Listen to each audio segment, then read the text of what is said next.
ఆగిపోవాలి కాలం మన సొంతమై ఎన్నకాలం నిన్నగా సనసన్నగా చేజారిపోనీయక చూడు నా ఇంద్రజాలం విను తిరిగి వస్తుంది కాలం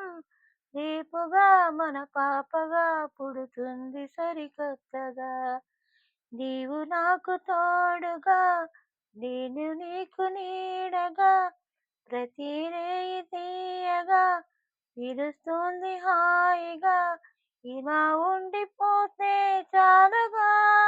నువ్వంటే నాకిష్టమని అన్నది నా ప్రతి శ్వాస నువ్వేలే నా లోకమని అన్నది నా ప్రతి ఆశ నీ నవ్వులో శృతి కలిపి పాడగా నీ నీడలో అణువణు ఆడగా అనురాగం పలికింది సంతోషం స్వరాలుగా